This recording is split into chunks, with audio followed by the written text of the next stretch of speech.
ನಾವು ಜಿಲ್ಲಾ ಮಟ್ಟದಲ್ಲಿ ಯಾರ್ಯಾರು ನಮ್ಮ ಪತ್ರಕರ್ತರು ಕಾಮನ್ ಮೆಂಬರ್ ಆಗಿರುವಂಥ ಯಾರೇ ಮಕ್ಕಳಿದ್ರು ಅವರು SLC ಮತ್ತು PUCನಲ್ಲಿ ಯಾರೇ ಮಕ್ಕಳು ಶೇಕಡ 90ಕ್ಕಿಂತ ಕಡಿಮೆ ಇದ್ದರೂ ಕೂಡ ಅವ್ರನ್ನೂ ಅಲ್ಲಿ ಹಾನರ್ ಮಾಡಬೇಕು ಅಂತೇಳಿ ಪ್ರತಿ ವರ್ಷದ ಸೂಚನೆ ಅದು. ತಾಲೂಕು ಮಟ್ಟದಲ್ಲಿರಲಿ ಜಿಲ್ಲಾ ಮಟ್ಟದಲ್ಲಿರಲಿ ಅದನ್ನು ಕೂಡ ನಿರಂತರವಾಗಿ ಮಾಡ್ಕೊಂಡು ಬರ್ತಾಯಿದ್ವಿ. ಈ ಬಾರಿ ಮೇ 31ನೇ ತಾರೀಕು ಇಲ್ಲಿ ಏನು ಪ್ರತಿಭಾ ಪುರಸ್ಕಾರ ಕಾರ್ಯಕ್ರಮವನ್ನು ನಾವು ಹಮ್ಮಿಕೊಂಡಿದ್ವಿ. ಇದೊಂದು ವಿಶೇಷ ಸಂದರ್ಭ ಅಂತೇಳಿ ನಾನು ಭಾವಿಸ್ತೇನೆ. ಏಕೆಂದರೆ ಇದು ಗಿರಿಧಾಮಗಳ ನಗರ ಅಂತೇಳಿ ಪ್ರಸಿದ್ಧಿ, ಜೊತೆಗೆ ಫಲಪುಷ್ಪಗಳ ವಿಚಾರಕ್ಕೆ ಪ್ರಸಿದ್ಧಿಯಾದಂಥ ಜಿಲ್ಲೆ ಕೂಡ ಹೌದು. ಹಾಗೆ ವಿಶ್ವೇಶ್ವರಯ್ಯನವ್ರ ಬಗ್ಗೆ ಭಾಳ ಜನ ಮಕ್ಕಳುಗಳು ಪುಸ್ತಕದಲ್ಲಿ ಓದಿರ್ತಾರೆ, ಆದರೆ ಅವರ ಹುಟ್ಟೂರು ಯಾವುದು, ಹೇಗೆ ಯಾವ ಪರಿಸರದಲ್ಲಿ ಬೆಳೆದು ಬಂದರು ಅನ್ನೋವಂಥ ವಿಷಯವನ್ನು ಒಂದು ಕುತೂಹಲವಾಗಿ ನೋಡಬೇಕು ಅನ್ನೋವಂಥ ಆಸಕ್ತಿ ಎಲ್ರಿಗೂ ಇರುತ್ತೆ. ಹಾಗಾಗಿ ಭಾಳ ಜನ ಮಕ್ಕಳುಗಳು ಫೋನ್ ಮಾಡಿದಾಗ ನಾವು ವಿಶ್ವೇಶ್ವರಯ್ಯನವರ ಹುಟ್ಟೂರಿಗೆ ಹೋಗ್ಬೋದಾ ಅಂತೇಳೆಲ್ಲ ಕೇಳಿದ್ದಾರೆ. ಹಾಗಾಗಿ ಆ ಥರದ ಒಂದು ಕುತೂಹಲ ಇಟ್ಕೊಂಡಿರುವಂಥ ಜಿಲ್ಲೆ ಕೂಡ ಹೌದು, ಮತ್ತು ಒಂದು ಹೆಗ್ಗಳಿಕೆ ಕೂಡ ಹೌದು. ಹಾಗೆ ಭೋಗನಂದೀಶ್ವರ ಇರುವಂಥ ಜಿಲ್ಲೆ, ಜೊತೆಗೆ ಈಶಾ ಫೌಂಡೇಶನ್ ಇದೆ, ಮತ್ತು ಸಾಯಿ ಇದು ಸಂಸ್ಥೆಗಳು, ಸತ್ಯಸಾಯಿ ಶಿಕ್ಷಣ ಸಂಸ್ಥೆ ಇದೆ. ಈ ಥರ ಎಲ್ಲ ವಿಭಿನ್ನವಾಗಿರುವಂಥ ಜಿಲ್ಲೆ. ಮುದ್ದೇನಹಳ್ಳಿಗೆ ಭೇಟಿ ಕೊಡುವಂಥ ಮಕ್ಕಳುಗಳು ವಿಶ್ವೇಶ್ವರಯ್ಯನವರ ಹುಟ್ಟೂರಿಗೆ ಈ ಥರದ ಎಲ್ಲ ದೃಷ್ಟಿಯಲ್ಲಿ ಒಂದು ಯೂನಿಕ್ಕಾಗಿ ಈ ಜಿಲ್ಲೆ ಇದೆ. ಆದರೆ ಇದು ಬೆಂಗಳೂರಿಗೆ ಹತ್ತಿರದಲ್ಲಿರೋದ್ರಿಂದ ಹೆಚ್ಚು ಇದು ಪಬ್ಲಿಸಿಟಿ ಆಗ್ತಾಯಿಲ್ಲ. ಬೇರೆ ಬೇರೆ ಕಾರಣಕ್ಕಾಗಿ ಬೇರೆ ಯಾರೋ ಬೀದರ್ನಲ್ಲಿರೋರಿಗೆ, ಕಲಬುರಗಿಯಲ್ಲಿರೋರಿಗೆ, ಯಾದಗಿರಿಯಿಂದ ಬರೋವಂಥವ್ರಿಗೆ ಸರ್ ಅದು ಹೇಗೆ ಬರ್ಬೇಕು ಸರ್, ಎಲ್ಲಿ ಬರ್ಬೇಕು, ಈ ಥರದ್ದೆಲ್ಲ ಕುತೂಹಲದಲ್ಲಿ ಕೇಳ್ತಾರೆ. ಮೊದಲ ಬಾರಿಗೆ ಇದೇ ಕಾರಣಕ್ಕಾಗಿ ನಮ್ಮ ಪತ್ರಕರ್ತರು ಮಕ್ಕಳು ಫಸ್ಟ್ ಟೈಮ್ ಇಲ್ಲಿ ಬರ್ತಾ ಇರೋರು ಶೇಕಡ 90ಕ್ಕಿಂತ ಹೆಚ್ಚು ಜನ ಇದ್ದಾರೆ. ಇಲ್ಲಿ ನಮ್ಮ ಅಕ್ಕಪಕ್ಕದ ಜಿಲ್ಲೆಗಳನ್ನು ಹೊರತುಪಡಿಸಿದರೆ ಇದೇ ಕಾರಣಕ್ಕಾಗಿ ಬರ್ತಾ ಇರೋವಂಥವ್ರು. ಯಾರೋ ನಂದಿ ಹಿಲ್ಸಿಗೆ ಬಂದೋಗಿರ್ಬೋದು, ಬಟ್ ಚಿಕ್ಕಬಳ್ಳಾಪುರ ಜಿಲ್ಲಾ ಕೇಂದ್ರಕ್ಕೆ ಬರ್ತಾ ಇರೋದು ಇದೇ ಮೊದಲು.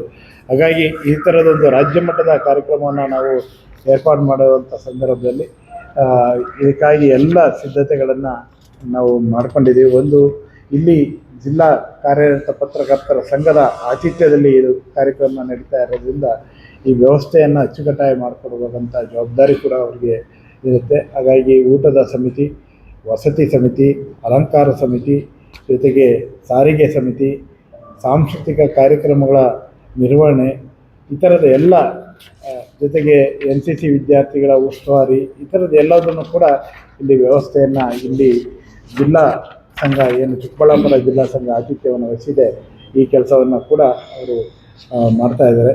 ಇದರ ಕಾರ್ಯಕ್ರಮಕ್ಕೆ ನಾವು ಈಗ ಸರ್ಕಾರದ ವ್ಯತ್ಯಾಸಗಳು ಈ ಥರ ಆಗುತ್ತೆ ಅಂತೇಳಿ ನಮಗೆ ನಿರೀಕ್ಷೆ ಏನಿರಲಿಲ್ಲ. ನಾವು ಎಲ್ಲ ಫಿಕ್ಸ್ ಮಾಡಿದಾಗ ಹಾಲಿ ಇದ್ದರು, ಆದರೆ ಅವರು ಶಾಸಕ ಸ್ಥಾನದಲ್ಲಿ ಹಾಲಿನೇ ಇರ್ತಾರೆ. ಸಚಿವ ಸ್ಥಾನದಲ್ಲಿ ಈಗಷ್ಟೇ ಸುದ್ದಿ ಬಂತು, ರಾಜ್ಯಪಾಲರು ರಾಜೀನಾಮೆ ಅಂಗೀಕಾರ ಮಾಡಿದ ಮೇಲೆ ಇಡೀ ಕ್ಯಾಬಿನೆಟ್ ಇದು ಹೋಗಿರುತ್ತೆ. ಹಾಗಾಗಿ ಮಾಜಿಗಳಾಗಿದ್ದಾರೆ. ಆದರೂ ಕೂಡ ನಾವು ಬಿಫೋರ್ ಇದು ನಿಗದಿ ಮಾಡೋದ್ರಿಂದ ಅವರಿಂದಲೇ ಕಾರ್ಯಕ್ರಮವನ್ನು ಉದ್ಘಾಟನೆ ಮಾಡಿಸುವಂಥದ್ದು. ಜೊತೆಗೆ ಪ್ರಭಾಕರ್ ಅವರು ಹಾಲಿಯಲ್ಲಿ ಮಾಜಿಯಲ್ಲಿ ನಮ್ಮ ಪಾಲಿಗೆ ಯಾವಾಗಲೂ ಕೂಡ ಹಾಲಿನೇ ಅವರು ನಾನು ಬರ್ತೀನಿ ಅಂತೇಳಿ ಅಂದಿದ್ದಾರೆ. ಹಾಗೆ ಮಾನ್ಯ ಮಾಜಿ ಮುಖ್ಯಮಂತ್ರಿಗಳಾದಂಥ ಬಸವರಾಜ ಬೊಮ್ಮಾಯಿ ಅವರನ್ನು ಕೂಡ ಇನ್ವೈಟ್ ಮಾಡಿದ್ವಿ. ಅವರು ಹಾವೇರಿಯಲ್ಲಿ ನಡೆದಂಥ ನಮ್ಮ ಮಕ್ಕಳ ಪ್ರತಿಭಾ ಪುರಸ್ಕಾರ ಕಾರ್ಯಕ್ರಮಕ್ಕೆ ಕೂಡ ಬಂದಿದ್ದರು. ಇಲ್ಲೂ ಕೂಡ ಬರ್ತೀನಿ ಅಂತೇಳಿ ಹೇಳಿದ್ದಾರೆ. ಇಲ್ಲಿಯ ಶಾಸಕರುಗಳು ಮತ್ತು ಇಲ್ಲಿ ಜಿಲ್ಲಾಧಿಕಾರಿಗಳಾದಂಥ ಪ್ರಭು ಅವರು ನಿಜ ಹೇಳ್ಬೇಕಂದ್ರೆ ಅವರು ಹೆಚ್ಚು ಆಸಕ್ತಿ, ನೀವು ಮಾಡಿ ಇಲ್ಲಿ ಏನಾದರೂ ಒಂದು ಕಾರ್ಯಕ್ರಮ ಅಂತ. ಯಾಕೆಂದರೆ ತುಮಕೂರಿನಲ್ಲಿ ಅವರು ಜಿಲ್ಲಾ ಪಂಚಾಯತಿ CEO ಇದ್ದಾಗ ನಾವು ಏನಾದರೂ ಸಣ್ಣ ಕಾರ್ಯಕ್ರಮಕ್ಕೆ ಹೋದಾಗ ನೀವು ಒಂದು ದೊಡ್ಡ ಕಾರ್ಯಕ್ರಮ ಮಾಡಿ, ಇಲ್ಲಿ ರಾಜ್ಯ ಸಮ್ಮೇಳನನೇ ಮಾಡಿ ಅಂತೇಳಿ ಮಾಡಿಸಿದ್ರು. ರಾಜ್ಯ ಸಮ್ಮೇಳನ ಅಷ್ಟೇ ಅಲ್ಲ, ಒಂದು ರಾಜ್ಯ ಮಟ್ಟದ ಅಥ್ಲೆಟಿಕ್ ಕ್ರೀಡಾಕೂಟ ಮಾಡಿದ್ವಿ ಮತ್ತು ರಾಜ್ಯ ಸಮ್ಮೇಳನ ಮಾಡಿದ್ವಿ. ಈ ಥರದ ಬಿಗ್ ಈವೆಂಟನ್ನು ಅವರ ಬಲದ ಮೇಲೆ ಕೂಡ ಮಾಡಲಿಕ್ಕೆ ಸಾಧ್ಯ ಆಯಿತು. ಅವರು ಈ ಜಿಲ್ಲಾಧಿಕಾರಿಗಳಾಗಿರೋದು ನಮಗೆ ನಿಮ್ಮೆಲ್ಲರಿಗೂ ಕೂಡ ಒಂದು ಪುಣ್ಯದ ಸಂದರ್ಭ ಅಂತೇಳಿ ಅನಿಸ್ತದೆ. ಯಾಕೆಂದರೆ ಎಲ್ಲ ರೀತಿಯ ಸಹಕಾರವನ್ನು ಜಿಲ್ಲಾಡಳಿತ ನಮಗೆ ಕೊಡಲಿಕ್ಕೆ ಸಾಧ್ಯ ಆಗುತ್ತೆ. ಪ್ರತಿಭಾನ್ವಿತ ಮಕ್ಕಳಿಗೆ ನಮ್ಮ ಪ್ರತಿ ವರ್ಷ ನಾವು ಅವರಿಗೆ 2,000 ರೂಪಾಯಿ ಕೊಡ್ತಾಯಿದ್ವಿ. ಈ ಬಾರಿ 3,000 ರೂಪಾಯಿಯನ್ನು ಅವರಿಗೆ ಚೆಕ್ಕನ್ನು ನಾವು ಕೊಡ್ತೀವಿ ಮಕ್ಕಳಿಗೆ. ಅದ್ರ ಜೊತೆಗೆ ಹಾರ ಮತ್ತು ಸರ್ಟಿಫಿಕೇಟು, ಶಾಲು, ಅದಕ್ಕೆ ಸನ್ಮಾನದ ಗೌರವ ಏನಿರುತ್ತೆ ಆ ಗೌರವ ಕೂಡ ಇರುತ್ತೆ. ಒಂದು ರಾಜ್ಯ ಮಟ್ಟದ ವೇದಿಕೆಯಲ್ಲಿ ಆ ಮಕ್ಕಳನ್ನ ಸನ್ಮಾನ ಮಾಡುವಂಥದ್ದೇ ಭಾಳ ಇಂಪಾರ್ಟೆಂಟು ಮತ್ತು ಖುಷಿಯ ಸಂಗತಿ. ಎಷ್ಟೋ ಜನ ಪೇರೆಂಟ್ಸು ಮಕ್ಕಳು ನಾವು ಯಾರ್ದೋ ಮನೆಗೆ ಹೋದಾಗ ಬಳ್ಳಾರಿಯಲ್ಲೋ ಅಥವಾ ಬೇರೆ ಕೊಪ್ಪಳದಲ್ಲೋ ನಾವು ಕೊಟ್ಟಂಥ KWJ ಅಂತ ಕೊಟ್ಟಂಥ 2,000 2,500 ಕೊಟ್ಟಿದ್ವಿ. ಆ ಚೆಕ್ಕನ್ನು ಕೂಡ ಡ್ರಾ ಮಾಡಿರಲಿಲ್ಲ, ಆ ಫೋಟೋದಲ್ಲೇ ಫ್ರೇಮ್ ಮಾಡಿ ಇಟ್ಟಿದ್ವಿ.